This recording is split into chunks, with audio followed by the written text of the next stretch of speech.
What's up, weebs, and welcome back to Anime Lane, the podcast where we take you down the yellow brick road of anime and have a look at everything it has to offer. I'm your host, Notorious, and today I'm actually on my own. I'm experimenting and seeing if I can solo this, mainly because in the other episodes, you've probably noticed that we kind of pick a couple of things and we focus primarily on them. And there's no real talk about much outside of that.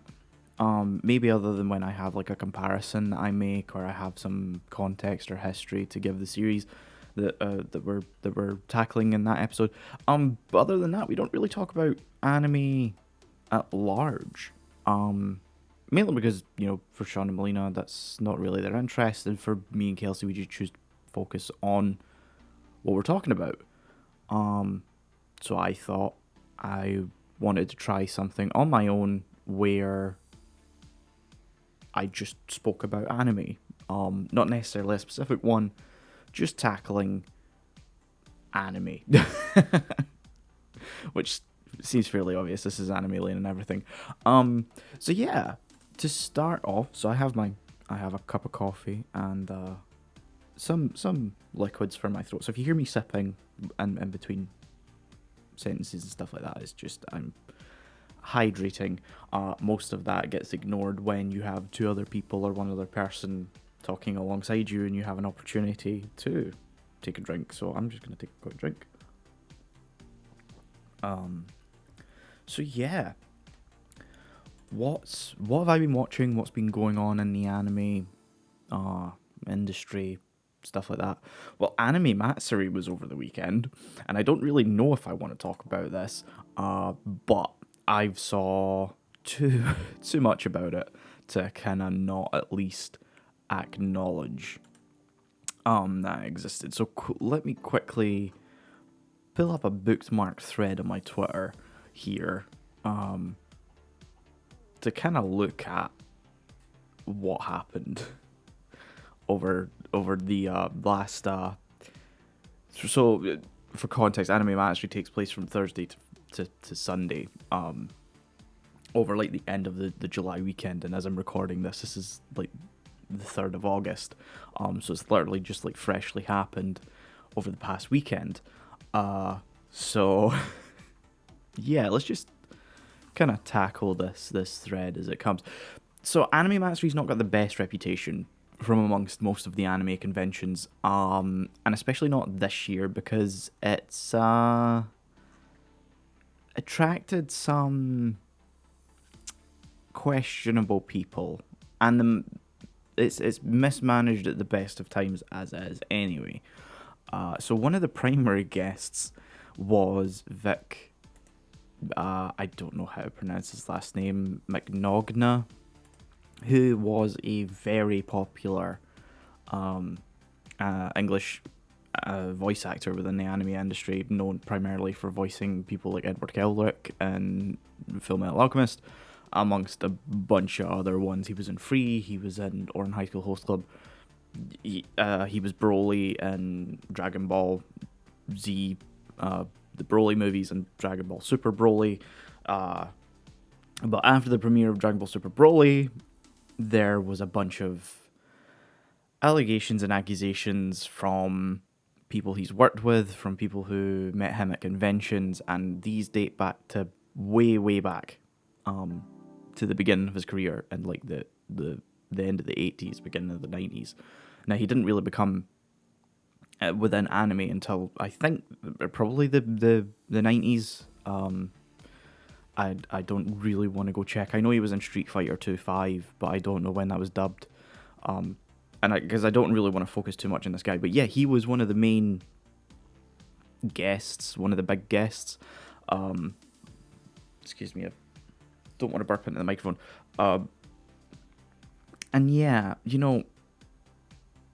I know it's accusations, but there was a defamation suit that he brought towards Funimation, and specifically two voice actors, Monica Ryle and Jamie Marchi, who worked. Is it Marichi? I'm sorry, I may have messed up her last name there. And basically, what happened was there were 12 counts or I believe brought, and 7 of them the judge decided within the defendant's favour, i.e. Funimation, and Monica Ryle and Jamie.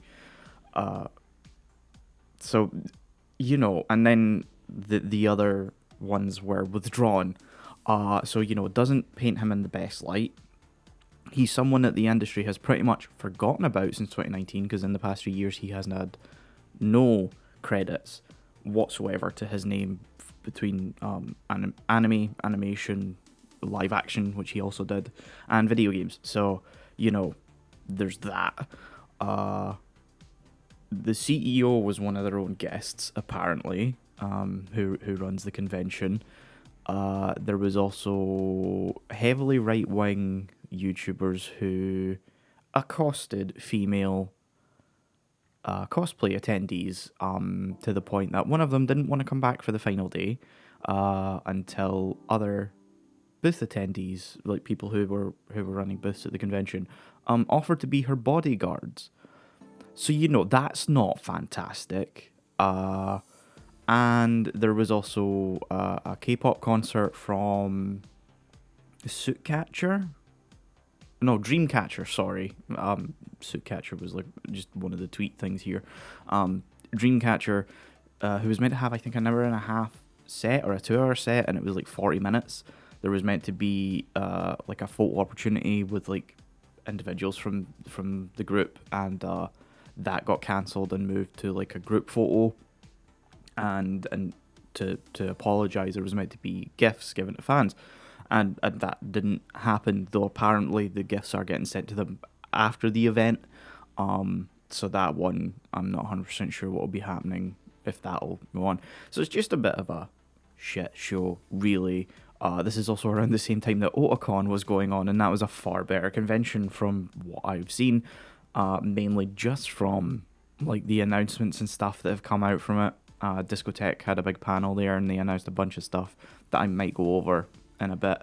So yeah, Anime Matsuri, total train wreck. I don't know how it's still going, since it's kind of had a bad reputation for a while, but I don't want to spend too much time talking about that. So instead, I'm going to move on to like, what have I been watching recently? Just kind of peek behind what I do in my spare time, because anime is one of my main things. So ignoring stuff we've watched for Anime Lane, like Mobile Suit Gundam the movie, because I've seen the TV series. So on my list, which you can go and check, myanimelist.net / anime list, all one word, / rebel _ notorious, you can see all the stuff I've been watching and stuff like that. And so I've just got it arranged by finish date. And I'll go over like stuff that isn't finished in a bit. So because I've seen the series but haven't seen the movies, the movies are separate entries. So Mobile Suit Gundam 1 is like right at the top there, and Bell's like a little bit further down. So I'm gonna ignore stuff that I've watched directly for the show in the past, because we've discussed them on the show in the past. So what was after that? I watched Konosuba, a very popular series. Adapted from a light novel that originally aired in, let me just check, 2016. And it was immensely popular. There's a lot of memes around it, and it's still within the anime community. It gets brought up. And I had mild interest in it because of its popularity, I guess. And when it was on sale in the last, I guess, Anime Limited sale, alltheanime.com, they run sales every now and then. It was in like a buy one get one free, I believe, with the first and second season. And so I've only watched the first season, because I got them for like both together for like £10, because they were already so they were discounted, and then they were 2 for 1, buy one get one free. I believe anyway. I'd have to go through my order list and check, but I don't really want to do that right now. So yeah, I watched it over the course of about 3 days. And yeah, it was fine. I gave it a 6 out of 10. I don't really have too much to say about it. Like, the animation's fine. It's nothing special. And a lot of the humor doesn't land with me particularly. I can see why some other people would find it funny. It's maybe just not for me. So it was first two seasons were animated by Studio Dean along with the movie, and now I think it's moving to JC staff for its third season, which I'm not sure when that's airing. I'm gonna have to watch season 2 at some point first. So it's season 1 over, season 2 over. Sorry, OVA. I pronounce it as like a word. OVA is over. And yeah, it was all right. I'm not against watching the second season. Will I ever watch it again? Probably not. Not unless I'm showing it to someone else. And I don't know if it's something we'd ever tackle in depth on the show.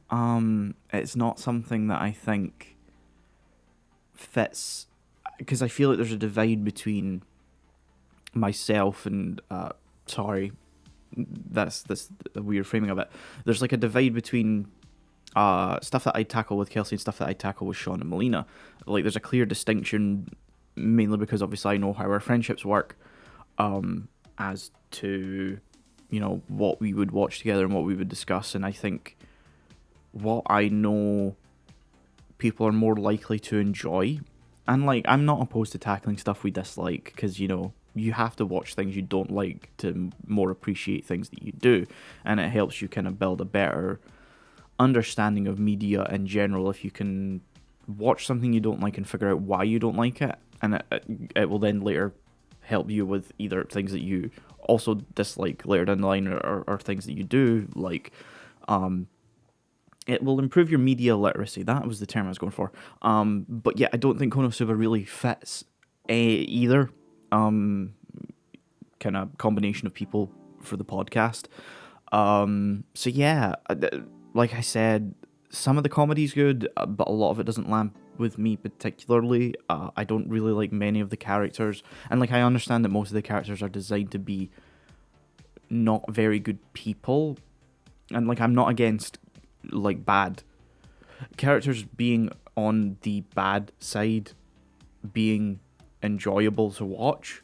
Like one of my favorite characters is Char, and he's not a particularly great person. Char from Mobile Suit Gundam, sorry. He has like a whole character arc where he goes from antagonist, protagonist to antagonist again. And it's a very enjoyable watch. But most of these characters, not great. Aqua is very annoying. Everyone kind of has one joke, and I'd say that Aqua's one gets the most annoying. Darkness, I do kind of find her one joke funny. So Aqua's is that she is a fucking idiot. Darkness is that she is a masochist. And what's Megumin's? Oh, she blows stuff up and she can't move after she does that. Yeah, Megumin's is kind of funny occasionally. It's her one's all about timing, and so is Darkness's, whereas Aqua is like constantly stupid. So I think that's why I dislike Aqua. The one joke I did really enjoy, again because it had great timing, and I from what I've been told by other people I've spoken to about the series, is that this isn't like from the novels, and this isn't like scripted. It was like just the Japanese VA for Kazuma kind of throwing this in. Is whenever another character was like speaking to him, they have like a habit of saying his name multiple times, and like anytime they would address him and say his name, he'd be like, yeah, yes, I'm Kazuma. It sounds stupid out of context, but if you watch it in the show, it's like incredibly well timed. As to these characters are just speaking underneath them, you can just hear "Hi, Kazuma this," and I don't know why I found it funny. I think because it keeps coming up when you least expect it. So yeah, that's Konosuba. It's fine. Sorry, I don't get the hype, really. I can kind of see why other people would like it. I think I maybe wanted a little bit more out of it. Mainly, like I know it's a comedy isekai, but I would have liked a little bit more focus on a story arc within that. Because it's not like slice of life isekai either. So yeah, it's a bit of an odd one where I think it's towing the line between two genres where I think it needed like a third to make it kind of tie together. Um, if it wanted to go for what it was currently going for, or if to tie the two genres together, it needed more of a clear narrative to follow. So yeah, Konosuba.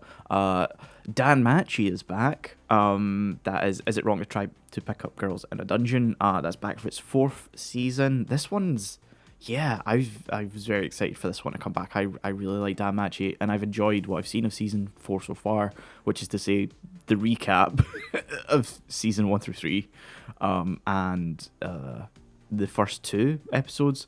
Probably by the time this is actually up, since episodes released on a Friday of Anime Lane and Dan Machi episode released on a Thursday, the third episode will probably be up.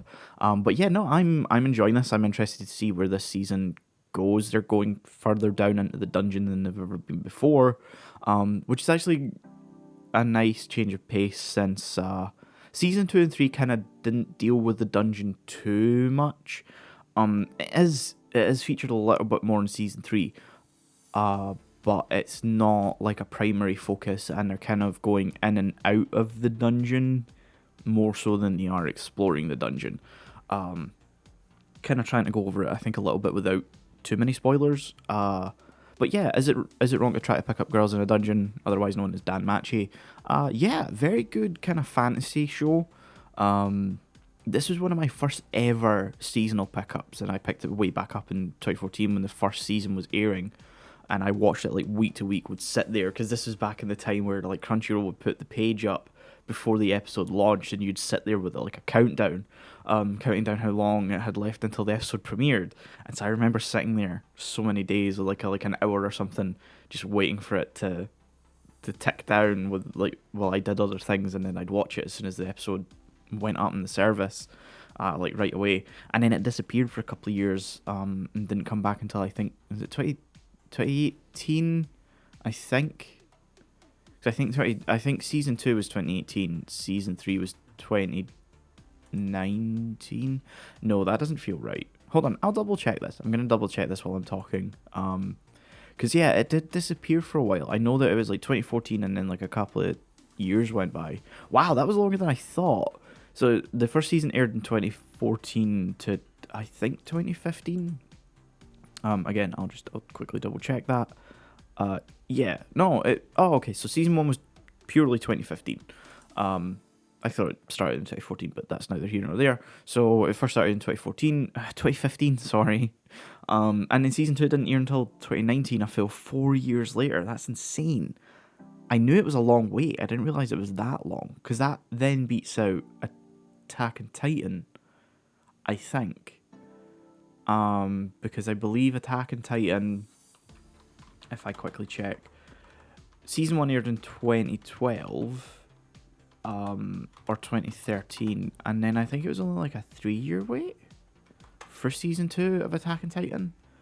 I should probably go to TV series rather than the main Wikipedia. Sorry, I'm using my anime list for some of this and then just Wikipedia for the rest of it. I'm not consistent whatsoever.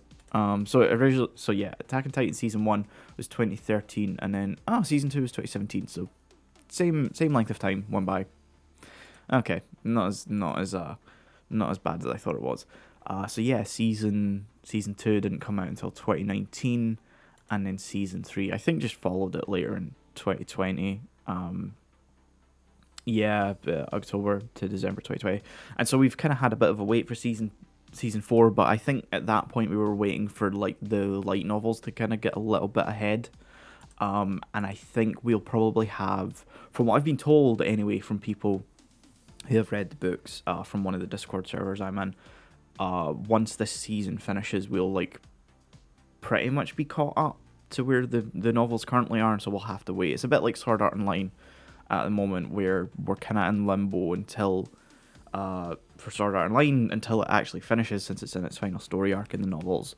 And Dan Machi, I don't think it's in its final story arc, but we'll definitely be at a point where we need to wait for at least that current story arc to finish before we probably get another adaptation, though they might wait until like the other the story arc that follows after this is like halfway through, since sometimes they like to do that to mean that their production finishes right around hopefully the time that the other story arc is kind of wrapping up, and that way they can launch into pre-production for the next season. At least that's how it looks outwardly to me. I'm making educated guesses, I would say. Educated is maybe not the right word. I'm making guesses usually as to like how this seems outside of the, production room, and how it seems to me as a fan watching this.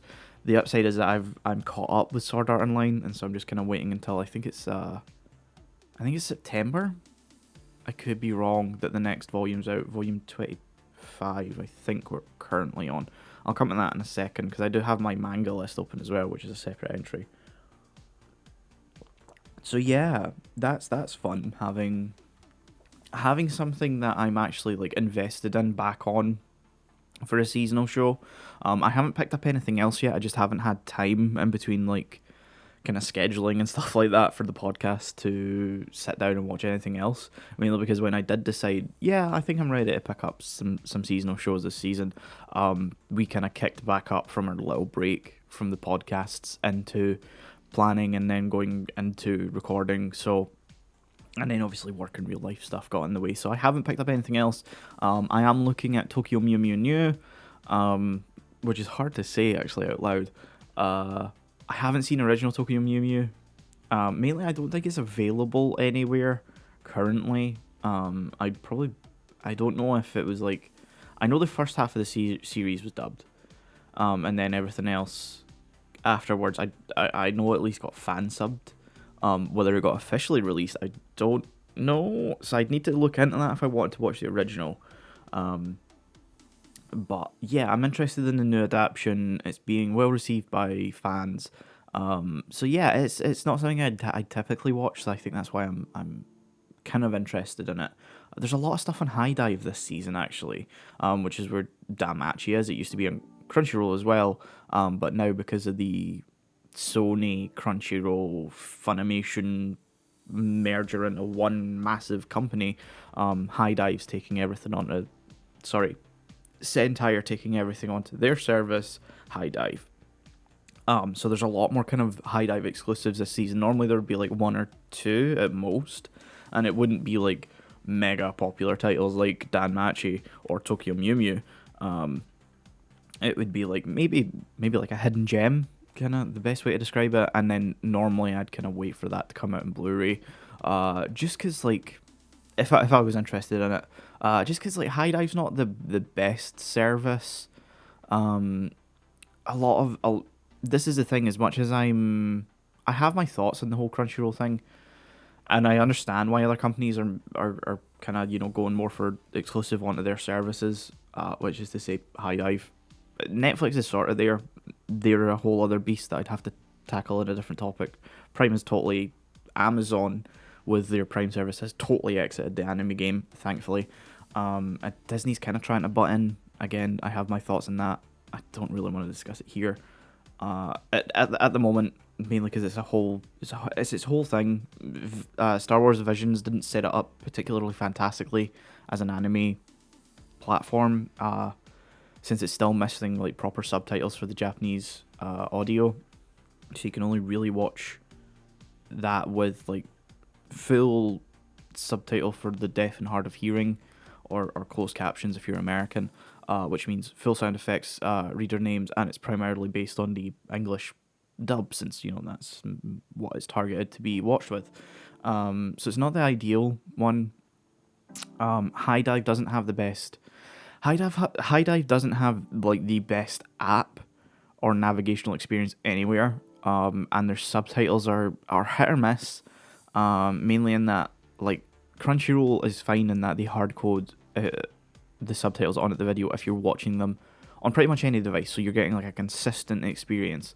Whereas High Dive does render the subtitles separately, which is fine, but it doesn't look right on most, or it doesn't look right on my Fire Stick anyway. I can't seem to adjust the size of the subtitles, and like they're readable, but they're maybe a bit small at times, and so if they're not, I have them set on yellow for readability, and I have nothing against that, all the Gundam stuff primarily is yellow subtitles, so I don't have any issue with yellow subtitles, but it's like, it still blends in, which is still an issue on occasion. I can usually read everything perfectly fine, but yeah. So, yeah, I'm gonna have to look and see what's on High Dive, and see if there's anything else that catches my eye, because I don't think anything from Crunchyroll has particularly caught my interest this season. Normally, I look at everything when the announcements are made, but nothing's caught my eye this season. So yeah, back to what I've been watching. I watched Words Bubble Up like Soda Pop. I'm not going to talk about that for now. I still think we are looking at tackling that on the show. Due to time, we couldn't talk about it in the Bell episode because that's where it was meant to appear. It was meant to be Bell and Words Bubble Up like Soda Pop. But yeah, so I think I'm going to avoid that for now. I did really enjoy it, and I hope Kelsey enjoys it as well. So yeah, Words Bubble Like Soda was a good movie. It's on Netflix if you want to watch it. And I watched the Godzilla anime, not the Polygon Pictures movie trilogy, which I have seen, which I just want to forget exists. I watched Singular Point, which is also on Netflix. Yeah, I really enjoyed that. It was a nice take on Godzilla. And kind of had a good balance of like the human characters and the kaiju. I think what kind of made it work as a anime is that it does focus primarily on the human characters, and yeah, I like that it kind of keeps Godzilla in the back until like halfway through, and then it takes kind of influences from Shin Godzilla and how it presents Godzilla. It has like multiple forms and evolutions and stuff like that. It does leave on like a kind of cliffhanger for a second season, or there's like potential for a second season there, and I really hope that happens. But Singular Point came out like 2 years ago, so with the amount of stuff that's come back, like with 4-year gaps, it's not out of the realm of possibility. But I don't know. I guess it depends on how well it performed, which, with it being a Netflix thing outside of Japan, kind of leaves it with, yeah. Actually, it may have been a Netflix thing in Japan as well, but I don't know. I'd need to look into that. But yeah, so yeah, Godzilla Singular Point, animated by Studio Trigger, very enjoyable. I kind of talked about Shikimori's Not a Cutie, in the Bell episode. Ghost in the Shell, Standalone Complex 2045, Season 2, which is an absolute mouthful. Yeah, I kind of enjoyed that. I enjoyed it more than the first season, I have to admit. I think because Season 1 does a lot of build-up, and then Season 2 is all the kind of story payoff. It does fall a little bit flat at the end, but overall I did enjoy the journey of watching it. I still have the same issues I had with Season 1, primarily, the change in animation style from 2D to 3D, CG graphics, and all the kind of different character designs outside of, like, Bato, who does just look the same, and obviously the Tachikoma, who, yeah, they are actually they were the most well-designed within the show, because, well, they were already CG in the original Standalone Complex, but within 2045 they get more forms, or like more attachments and stuff, so that's actually kind of interesting, as they have like more kind of I don't know how to describe it. They have like different loadouts for different situations, I guess that's the best way to put it. Yeah. And in the process of watching Season 2, I watched the recap movie, or like the movie adaptation of Season 1. And yeah, that was actually much better, I think, than the first season. Like, I at least enjoyed watching that. It's still not fantastic, but it presented the story better than the first season did. I think because the first season did try to add in episodes that were the more standalone nature, which is where the Standalone Complex thing comes from. As in the original series, there was like 2 different sets of episodes across the first and second season. For the first season, there were standalone episodes, obviously, and then I think there was complex episodes. So standalone episodes were, pretty obviously by their title, standalone, and complex episodes dealt with the actual main story of that's for Season 1. I'm trying to find like the breakdown here. Yeah, so season 1 is standalone and complex, and then the second season is individual, individual, and dual, um, which is interesting because I do remember the second season having different structure, but I can't remember how it handles it. So I'd need to watch um, season 2 again to fully go into that. But I know that because I've seen season 1 multiple times. Standalone complex are the standalone episodes are actually really good. And I think it's like the first 3 episodes are standalone, and then you get your like first complex episode. And then you get like a few of them, and it goes back to standalone and then complex, and it's got like a nice kind of divide where it ebbs and flows between giving you the main story, because it's like kind of how they would tackle cases, and that it's not like the original movie where everything happens so quickly that it's like a massive kind of one story development. Obviously, with the longer runtime of a TV series, I think is the best way to put it. It's got like more room to tell the story, and it is like a kind of larger scale story in that way, and like there's more kind of investigation and detective work put into it. But yeah, season 2045, the sequel, I guess, to Standalone Complex, which it is, unfortunately. The movie for season 1 was way more enjoyable than the TV series. It actually worked surprisingly well, and didn't feel odd and rushed compared to, I think, well, Mobile Suit Gundam didn't feel rushed, but it definitely didn't present the story events of the first 30 episodes of the TV series of Gundam particularly well. So yeah, and then I watched Megazone 2-3. I was gonna say 23, but it's pronounced 2-3. Which was an 80s OVA series, I believe, or was it movies? The designations always elude me. OVA, yeah, OVA. From 85 to 89. That was an interesting one. So the first OVA was adapted from a 12 episode anime idea. It was meant to air as a series, but the studio couldn't get like a station or a producer or something, or a licensor or something like that to like pick it up, so they couldn't produce the full thing, so they turned it into an OVA, which is interesting because even watching that first episode, which is like 50 minutes I believe, it's it still feels like it's more ambitious than a 12 episode series. Like 24 even still like I feel like it would be a full 52 episode mecha series, because yeah, it does feel way more ambitious than 12 episodes. Like it struggled to do everything within the 50 minutes, and even then it still feels like it would struggle to do everything within 12 episodes. So that was interesting. Episodes 2, 3, and well, I was gonna say 4. Technically, the last 2 episodes are like part of the third together. So it's like you have Megazone 2-3, Megazone 2-3 Part 2, and Megazone 2-3 Part 3, Episode 1 and Episode 2.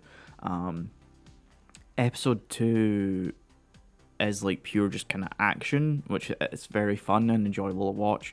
And Episode 3, Part 3, sorry, jumps kind of into the future a little bit after the return to Earth from the colony or colony ship or whatever it is, and kind of like deals with its own story. And it's quite interesting because it does have more room to breathe because it takes place across like I'm actually not sure because I think the last 2 episodes are longer anyway. The first 2 are like 50 minutes, and then I think it's like 70 per each episode of Part 3. I could be wrong. But yeah, so it's got like much more room to breathe, and does still tell its own kind of interesting story, detached from the main characters from the first 2 episodes. Though it does bring some of them back, primarily Eve and another character who I won't, because that is massive spoilers.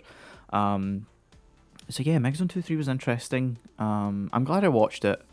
It did kind of present me the issue that I have with anime Aigo Blu-rays and their subtitling. I won't get into that though. I'd watch more because it's one of those things where it is a bit of a jarring thing when you first start watching it, but I got used to it after a while. So yeah, I think they could do it better, but yeah, I can put up with it. So I'll move on. I also watched Lupin the Third Part 4. I watched this separate from. I watched this around the time that we watched Mystery of Mamo, and that was yeah, I really enjoyed that. It was nice to watch Lupin in the context of a TV series, because we've only really watched him within the context of movies for the podcast so far, and I had seen obviously Cagliostro before we watched it for the podcast, and I had seen the first, which we're going to tackle in a soon episode of the podcast, like it'll be maybe 2 or 3 after this episode that you'll probably hear us talking about that. So yeah, it was fun. It's more Lupin shenanigans, and I can't really say too much about it. The animation was really nice, especially seeing like Lupin in HD.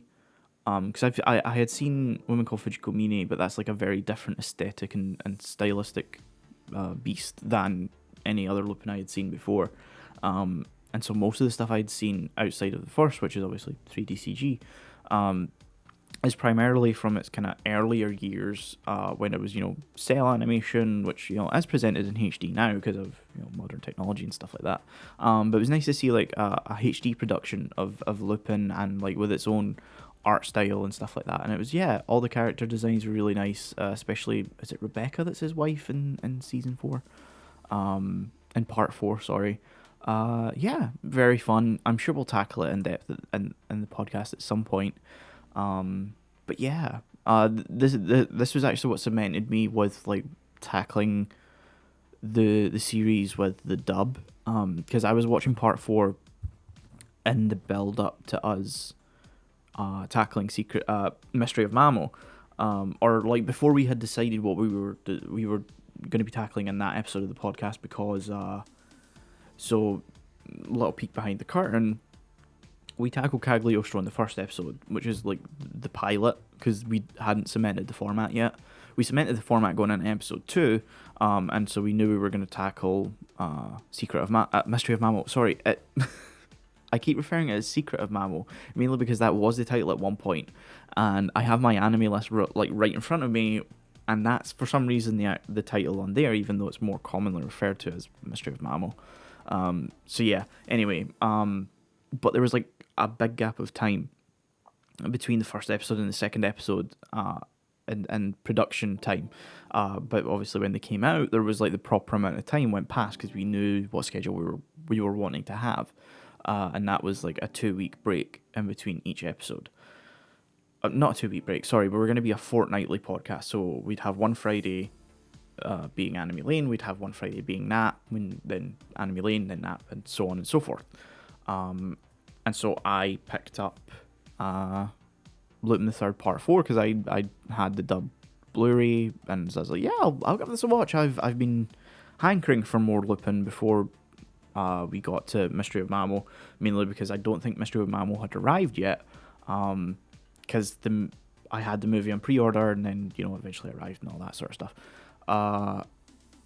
And so watching this cemented me that if we are watching Lupin and it has this dub cast, Tony Oliver, Monica Ryle, Richard Epcar, Doug Ertholtz, and I forget who voices Zenigata.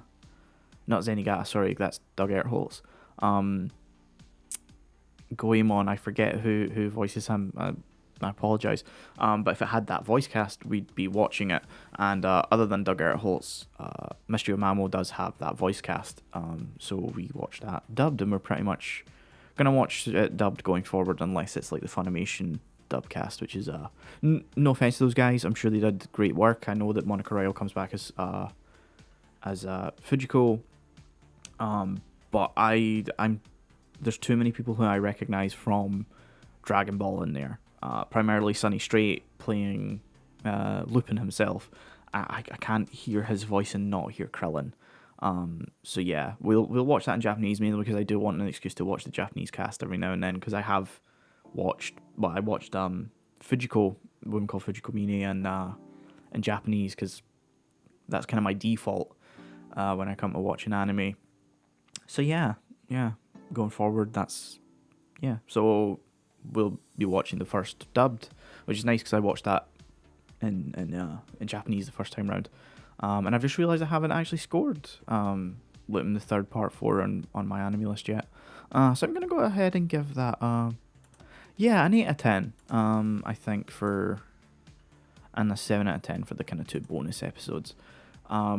Yeah, some episodes were not as good as the rest, and it kind of dipped a little bit here and there, but yeah, not bad. Then I let me check, where am I sitting at recording time? Damn, I'm doing well so far. Okay, I'm gonna go a little bit longer and then I'll wrap it up here for the day. So yeah, Knights of Sidonia, Love Woven in the Stars. Yeah, the conclusion of the Knights of Sidonia anime project. That was interesting. Mainly because I didn't realize it had released in the UK. Because I think I had checked when they had announced it. The announcements got a bit weird when Funimation became Crunchyroll for a bit. And so I thought it was coming out in September, which, we're still a month away from as I'm recording this. But apparently it came out in May. And I just happened to be in HMV, which if you're in the UK, you'll know is like a music and movie pop culture store as well, because they do a lot of like merchandise now, as well as like CDs and vinyls and Blu-rays and DVDs and 4Ks and all that sort of stuff. And I just happened to be in there looking at the anime section, and like I very rarely ever buy anything when I'm in there, because there's very rarely ever actually any good sales on, at least now since the pandemic. That's kind of forced everyone to not be as good with their deals and stuff like that. I'm gonna take a quick drink because I haven't in a while. And so yeah, I just happened to be in there, kind of combing through the anime section as I usually do, and I came across Love Woven in the Stars. And I was like, oh shit, I didn't realize that was out, so I bought it. And then like I watched it, and like at first I didn't realize going into it that it was the like conclusion to the anime project. I thought it was a spin-off movie. That was what, because when I looked into it, the information is actually kind of confusing. It does mention that the film is based on a story from Tsutomu Nihei, which is the original manga author, I should say, because he does the art and the story. But it didn't mention like that it was adapting the final story arc, which it is. Which is, as soon as I started watching it, I realized was the final story arc, because in between this and the last season coming out, I've read pretty much all of Tsutomu Nihei's manga. Because Knights of Sidonia was my introduction to him back when it came out on Netflix in 2014. And so I watched that. Not long after it, the second season came out in 2015. I watched that. I think then Blam came out, but I didn't watch that until a while later. But like after watching Knights of Sidonia and it not finishing the story, and knowing that the manga was kind of finished at that point, or maybe it finished like a year or so after that, I was like, yeah, I need to read this. And so I kind of went through a phase of just reading through all of Nihei's mangas. I did start with Blam. I then read Noise, which is like, is it a prequel? I can't remember. I haven't revisited Noise, actually. I have reread Blam a couple of times. I don't remember if Noise is a prequel though. And then you have Biomega, which I know is a prequel. You have Abara and Knights of Sidonia. The only one I haven't read from him, I'm sure there's probably something I've missed in that list. The only manga I know I haven't read from him so far is the one that was currently in publication, which was Aposims, I think is the English title. I know in Japanese it's called Country of Dolls. Because it's like Ningen no Kuni or something like that. And and then his new one, which is Kunaya and the Snow something, Snow Witch, something like that. But anyway, back to Knights of Sidonia. So obviously I had read Knights of Sidonia in full to the end, from the beginning of the manga to the end of the manga. And so I sat down to watch this, and the opening starts, and I'm like, this feels familiar. And then it kind of progressed into it a little bit, and I'm like, oh shit, yeah, this is the final story arc. And then like going into some forums online, it was like the adaptation of the final story arc of the manga, and that totally caught me off guard. So I'm a little disappointed that there wasn't a massive amount of fanfare in the West about the end of Knights of Sidonia as an anime, because I really enjoyed it as a series, both in anime and in the manga. Because Knights of Sidonia is like Polygon's first full production as a studio in terms of like their own anime production. They've assisted before in other stuff and done commercials and stuff, because they were primarily a 3D CG studio, and Knights of Sidonia was their first full production, and it was their first full CG production of a TV show. And yeah, I really enjoyed it, and I've enjoyed watching Polygon kind of evolve over the years and improve. Godzilla trilogy aside, which is mainly just a narrative thing I have with it. Like, the film looks fine, if anything, just a bit bland because the color palette is very grey. But yeah, I was a little disappointed that Knights of Sidonia just kind of farted out into the UK market, and there was no real fanfare around it. It was a very good movie as well. Maybe not as good as the as like the two seasons. I think the final arc could have benefited from being like longer than a movie, but you know, that's besides the point. You know, it was enjoyable. I enjoyed seeing the end, but I feel like a lot of people aren't gonna know that it is the end, and many people either skip it or won't know it's available in the UK, or, you know, because we only got season 1 on Blu-ray over here in the UK, may not pick it up because they don't have season 2 if they aren't importing stuff from America like I am, because it's currently how my collection for it sits. I have season 1 from Animatsu here in the UK for their kind of collector's edition, and then I have the standard Blu-ray from Sentai before they lost the home video rights, and it went to Funimation from the US, and then obviously Crunchyroll. I don't know whose logo's on it. It could be a Funimation one, actually. Blu-ray for Knights of Sidonia, Love Woven in the Stars.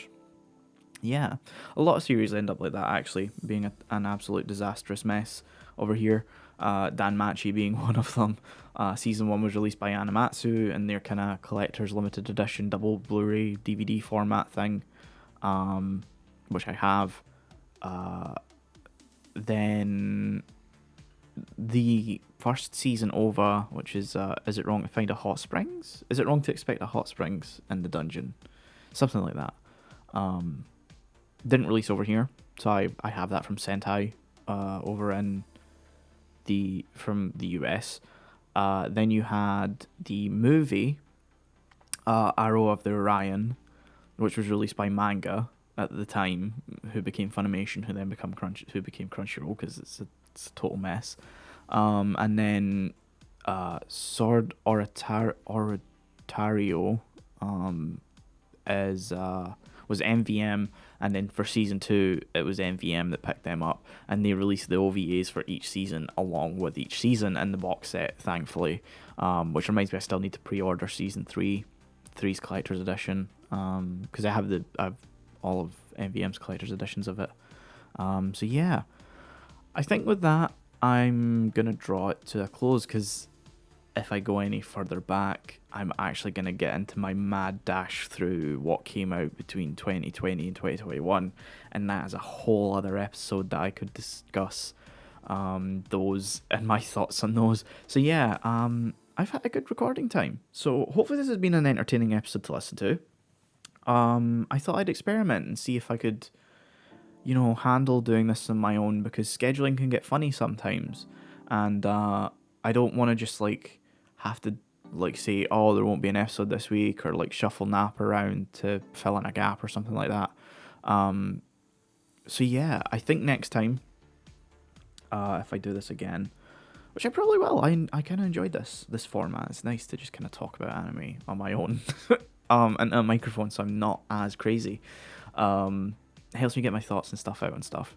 So yeah, if I do this again, I think primarily I might focus on my reading list rather than my watch list, in terms of what I've been reading and what I've read over the years, or recently. I haven't done as much reading recently, sadly. I need to get back to that. I need to get back to reading Evangelion anime, because that was very enjoyable. But anyway, I'm rambling here. Yeah, so hopefully this will be entertaining to listen to.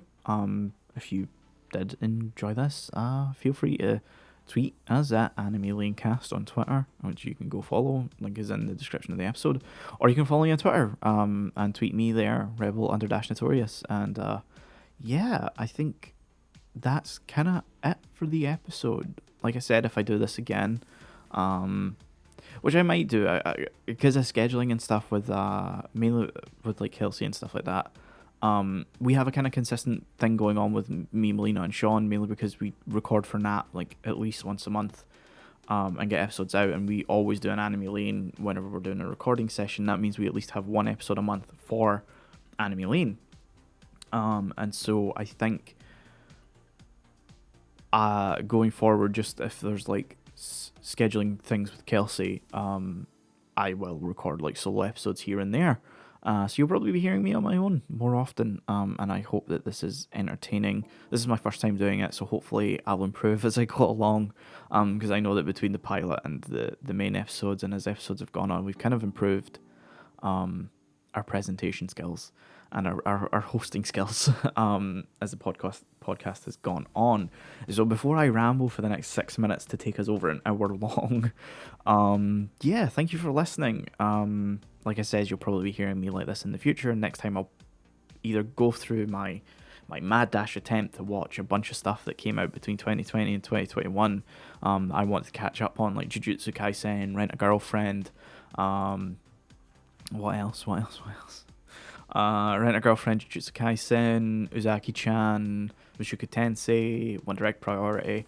So yeah, and then I'll go through my reading list at some point as well, because I have thoughts, and the reading one will be interesting because I don't really have anyone to go over with. That doesn't fit either, dynamic. Mainly because asking people to read books is a whole other thing. And reading a full series is a whole undertaking that I'm not going to subject Shaun and Melina or Kelsey to. So I have my thoughts on some books that I want to discuss, mainly Your Pharma, because the first volume of that came out a couple of months ago, and I was wanting to record an episode at the time when I read it. But then the second volume's due out, I think, next month, maybe in October. I could be wrong, or maybe it's November. I have stuff coming out in September. I have stuff coming out in August. I have stuff coming out in November.